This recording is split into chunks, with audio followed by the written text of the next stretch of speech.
বন আছে, দেখতে পাচ্ছেন বনটা। আর ওই বনের ওই দিকেই যাচ্ছি আমরা মেইনলি।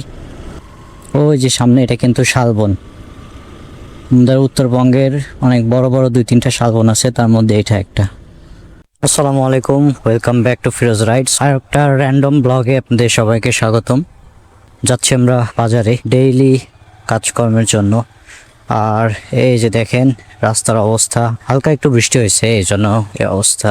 যদি রেগুলার অল্প অল্প করে বৃষ্টি হয়, ধরেন যে 20 মিনিট 25 মিনিট যদি রেগুলার একটু করে বৃষ্টি হয়, তাহলে এই আমাদের গ্রামের রাস্তা আর শুকায় না, এরকম ভেজাই থাকে। এখানে একটা কার মেকানিক্যাল পয়েন্ট আছে, গাড়ির সার্ভিস সেন্টার আছে আর কি। এখন প্রথম প্রথম দেখা যায় তো খুব ভালো চলতো, এখন কেন জানি খুব একটা চলে না। আচ্ছা, বাজারে আসছি।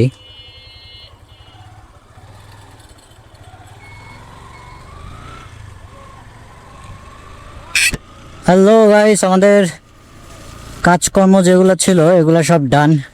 এখন আমরা যাচ্ছি একটা খেলার মাঠে, যদিও আমি খেলি না, 2জন গেছে মাঠে, এই জন্য ওদের জন্য যাচ্ছি। মাঠের নাম হচ্ছে ভ্যাকতগাড়ির মাঠ।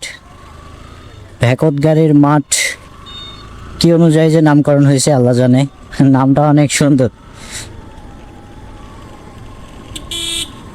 ভ্যাকতগাড়ি নামের অর্থ হচ্ছে যখন কোনো গাড়ি যখন কাদায় পড়ে যায়, কাদায় পড়ে গিয়ে মানে ধরেন একটা গাড়ি কাদায় পড়ে গেছে আর উঠতে পারতেছে না, তখন ওইটাকে আমাদের এলাকার আগের দিনের মানুষরা বলতো ভ্যাকত পড়ে যাওয়া। কাদায় পড়াকে বলতো ভ্যাকত পড়ে যাওয়া।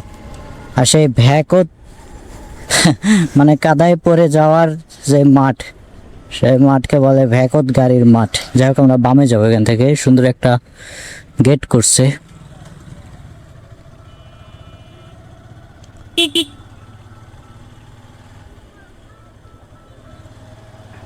এইটা হচ্ছে, এই রাস্তা দিয়ে মোটামুটি অনেক দিকেই যাওয়া যায়। আর ডিরেক্টলি এই রাস্তাটা একদম দাউদপুর যায় ঠেকছে। নর্মালি আমাদের ওই রোড যেটা আছে, মানে হচ্ছে নবাবগঞ্জের যে রোডটা আছে, ওইটা দিয়ে দাউদপুরে গেলে 7 কিলো বা 7.5 কিলোর মতো হয়। আর এইটাতে গেলে এই যে দেখতে পাচ্ছেন 13 কিলোমিটার। বাট এটা দিয়েও সোজা দাউদপুর যাওয়া যায় যদি কোনো কারণে ওই রোডে আপনার হচ্ছে হয়, খুব বেশি জ্যাম থাকে বা খুব বেশি বাস বা গাড়ির চাপ থাকে, বিশেষ করে পিকনিক সিজনগুলোতে। ডিসেম্বর, জানুয়ারি, ফেব্রুয়ারি, এই 3-4টা মাস আপনার খুব বেশি ভিড় থাকে আমাদের সরাসরি নবাবগঞ্জ টু ভাদুরিয়া যে রুটটা আছে ওইটাতে। তো ওই টাইমগুলোতে আপনারা এই রুটটা ইউজ করতে পারেন, এটা একদম ফাঁকা রুট। আর এই রুটের বাঘগুলা তো দেখতেই পাচ্ছেন, অনেক সুন্দর। 2জন যাচ্ছে সাইকেলে করে, ব্যাগ নিয়ে, মনে হয় স্কুল থেকে আসতেছে। তো এই সময়টা তাদের জীবনের সবচাইতে সেরা সময় যাচ্ছে, যদিও তারা এখন জানে না। তাদের মনে হচ্ছে তখন যখন তারা বড় হবে, কতদিনে তারা বড় হবে এই অপেক্ষাতেই আছে। আমরাও ওই সময়টাতে অপেক্ষাতেই থাকতাম। আবার যখন বড় হয়ে যাবে তখন আবার ভাববে আগের জীবনটা যদি একবার ফিরে পেতাম। এখানে সুন্দর একটা খামার আছে মুরগির। আর এই যে দেখেন এখানে ইউক্যালিপটাসের গাছগুলো দেখেন, সারি সারি ইউক্যালিপটাসের গাছ। এরকম গাছ আগে সব রাস্তাতে ছিল, বাট গাছগুলা কেটে একদম সাফা সাফ করে ফেলছে। আর এখন আমরা আছি হচ্ছে, এটাকে কি বলে, হরিনাথপুরে আছি। আর হরিনাথপুর গ্রামের আরেকটা নাম হচ্ছে নোয়াখালী। এই গ্রামটা ভাদুরিয়া বাজার থেকে মনে হয় 5 টাকা ভাড়া হলে এখানে আসা যায়, খুব বেশি না, হেঁটে আসলেও 10 মিনিটের মতো লাগবে মোটটাতে আসতে, বাজার থেকে 10 মিনিটও লাগবে না। আর এই জায়গার নাম হচ্ছে হরিনাথপুর, তবে আর একটা নাম আছে, সেটা হচ্ছে নোয়াখালী। আর এই গ্রামের মানে ভিতরের দিকে নোয়াখালী বলা যায়। 3 পার হলাম, ওটার বাম দিক দিয়ে যে গ্রামের রাস্তাটা গেছে ওইটাকে। আর নোয়াখালীর বিশেষত্ব হচ্ছে এখানে যে মানুষজন যারা থাকে তাদের আরেকটা, আমাদের যেমন ভাষা, লোকাল ভাষা যেটা, ওনাদের লোকাল ভাষাটা আমাদের লোকাল ভাষা থেকে সম্পূর্ণ ভিন্ন। আমাদের লোকাল ভাষা টোটালি ভিন্ন। নোয়াখালীর যে মানুষ আছে, নোয়াখালী জেলার সম্ভবত ওই জেলার মানুষের মতোই তাদের ভাষা, এই জন্য হয়তো এই গ্রামটাকে নোয়াখালী বলা হয় হরিনাথপুরের পাশাপাশি। তবে আমি শিওর না, সঠিক কারণটা জানি না। যারা ভাদুরিয়ার আশেপাশে আছেন আমার ভিডিওতে, কারণটা কারো জানা থাকলে জানাবেন। আর হরিনাথপুরের পরে এদিকে রাস্তাগুলা অনেক সুন্দর। এদিকে খেলার একটা মাঠ আছে, এখানে একটা বন আছে, দেখতে পাচ্ছেন বনটা। আর ওই বনের ওইদিকেই যাচ্ছি আমরা মেইনলি।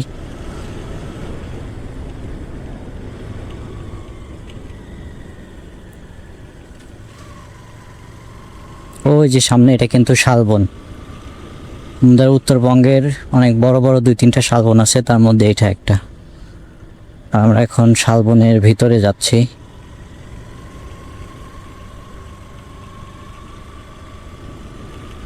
এই যে এটা শালবন। এই জায়গাটা শালবন না, আমরা যে জায়গাতে যাচ্ছি এটাও একটা বন, বাট শালবন না। শালবনের অংশগুলো ভিতর থেকে শুরু হয়, এটা আরেকটা বন। এই যে দেখেন, এটাও বন, বাট এটা শালের গাছ না। এগুলো যে কিসের গাছ, আমি মেবি এগুলো আকাশমণির গাছ হতে পারে, আকাশমণি বা রেইন ট্রি, এইরকম কোনো একটা গাছ হবে। আমি শিওর জানা নেই, দুইটার মধ্যে কোনো একটা হবে। আর এখানে ডান পাশে একটা মাঠ আছে, ওখানে 2 ফ্রেন্ড আসছে, তো আমি মেনলি ওদের কাছেই আসছি। যেহেতু ভিডিও করতেছি, এই জন্য আপনাদের বনটা দেখানোর জন্য নিয়ে আসলাম। দেখেন কি সুন্দর বন। বাইরে কিন্তু মোটামুটি ভালো রোদ হচ্ছে, বাট এখানে কোনো রোদের দেখা পাবেন না। এখানে ফটোশ্যুট করার মতো সুন্দর সুন্দর জায়গা আছে, সুন্দর সুন্দর প্লেস আছে, আর ভিডিও করার মতো সুন্দর, অনেক সুন্দর এই রাস্তাটা। একদম ফাঁকা এবং অনেক ঠান্ডা। যেহেতু দুই পাশে অনেক অনেক গাছ আছে, গাছগাছালির কারণে বনের পরিবেশটা অনেকটা ঠান্ডা থাকে। যাই হোক, আমরা আর সামনে আগাবো না, আমরা মাঠের দিকে যাব।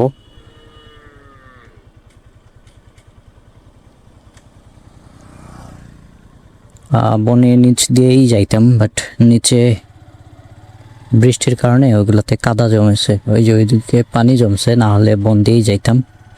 আর কোনো একদিন আপনাদের বনের ভিতর দিয়ে যাব, হ্যাঁ, গাছের ভিতরের ভিউগুলো দেখাবো আপনাদের। আপাতত এই বনের রাস্তার সৌন্দর্যটা উপভোগ করুন।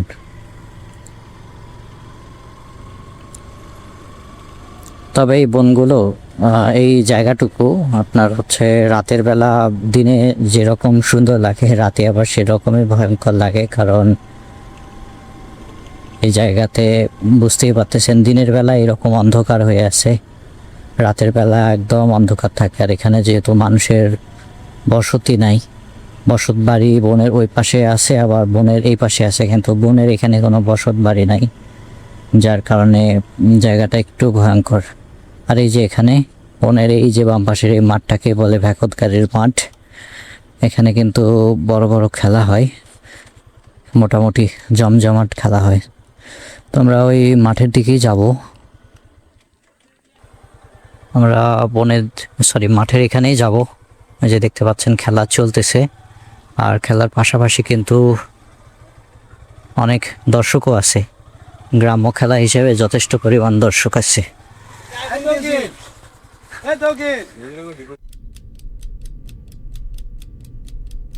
খেলা দেখলাম কিছুক্ষণ, এখন আমরা বাইর হব এখান থেকে। কিন্তু সব দিক দিয়ে কাদা, কোন দিক দিয়ে যে যাবো বুঝতেছি না। এই দিক মোটামুটি একটু ভালো আছে, শুকনা আছে।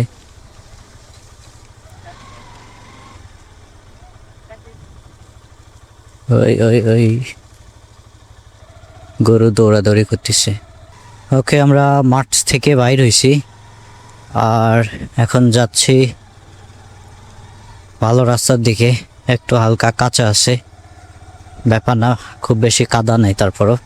আর এই জায়গাটাতে আমি ড্রাইভিং শিখছিলাম।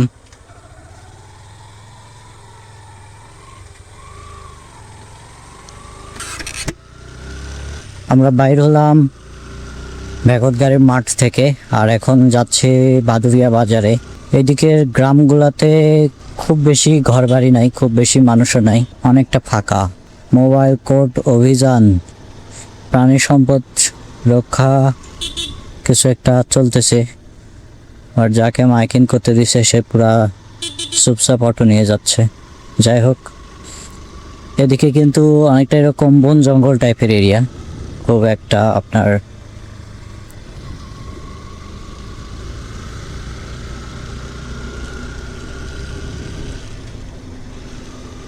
আর এইগুলো হচ্ছে আবাদি জমি, এগুলাতে শুধুমাত্র ধান চাষ করা হয়।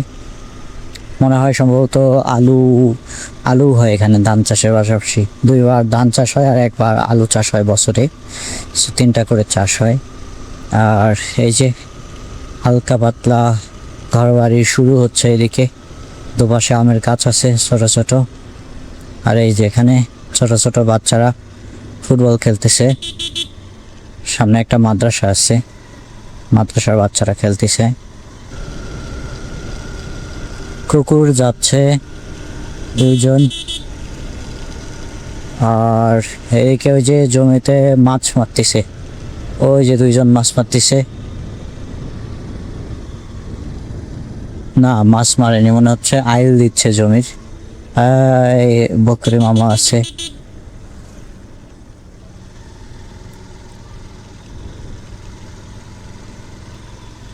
এই জায়গাগুলো ফাঁকা ছিল কিছুদিন আগেও, এখন এই যে এখানে বাড়িঘর তৈরি হয়ে গেছে, দোকানও হয়ে গেছে। আর এই যে ধান লাগাচ্ছে কৃষকেরা, যদিও এখন ধান কাটার যে 2-1 বছর আগেও ধান কাটার জন্য কৃষকদের পিছন পিছন ঘোরা লাগতো, এখন কিন্তু প্রযুক্তির কারণে ধান কাটা এবং মাড়াই সব কিছু অটোমেটিক হয়ে গেছে। আবার ধান লাগানোর বিষয়গুলো এখন বাইরের দেশে অটো হয়েছে, বাট বাংলাদেশে এখনও ম্যানুয়ালি হাতে লাগানো হচ্ছে, তবে 2-1 বছরের মধ্যে এগুলো অটো হয়ে যাবে। আর আসলাম ভাদুরিয়া বাজারে, এখানে যে মাছ বিক্রি হচ্ছে, আপনাদের যাদের ছোট মাছ লাগবে এখানে আসতে পারেন।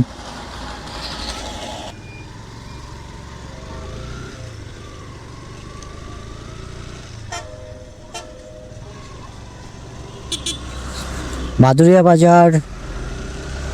বাজার থেকে বিকেলের ভিউ দেখছেন আপনারা।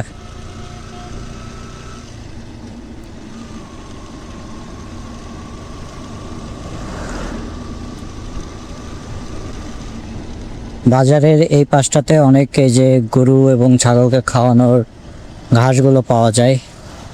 আর চলে আসছি আমরা অলরেডি বড় মসজিদের সামনে। আর এই জায়গাটাতে অনেক বড় রাস্তায় আছে, এখানে রাস্তাটা কিন্তু অনেক বড়ই, দেখেন এই পাশের দোকান থেকে ওই পাশের দোকান পর্যন্ত অনেক বড় রাস্তা। বাট রাস্তার 4 ভাগের 3 ভাগ হচ্ছে এরকম স্ট্যান্ড বানাইছে, দেখেন সিএনজি অটো স্ট্যান্ড করার কারণে রোডটাই পাওয়া যায় না, ফাঁকা পুরো রোডটাই মানে বিজি হয়ে আছে। বাট আসলে রোড ফাঁকা, এই স্ট্যান্ডগুলোর কারণে হচ্ছে নর্মালি গাড়ি চলাচলের জন্য বেশি জায়গা পাওয়া যায় না। ভাদুরিয়া বাজারে ইদানিং মোটামুটি অ্যাক্সিডেন্ট হচ্ছে শুধুমাত্র এই সিএনজি অটোগুলোর কারণে। এই যে দেখেন রাস্তার 2 পাশে সিএনজি অ্যান্ড অটো, দেখেন গাড়ি চলাচলের জন্য জায়গা নেই, জাস্ট 2 পাশে 2টা অটো আসছে রানিং, আর কোনো রাস্তাই নেই। বাট 2 পাশে যে গাড়িগুলো স্ট্যান্ড করে দাঁড় করে রাখা হয়েছে, এগুলো না থাকলে কিন্তু অনেকটা জায়গা থাকতো। এইমাত্র নামাজ শেষ হলো মাগরিবের, এই জন্য সবাই নামাজ পড়ে বাইর হচ্ছে।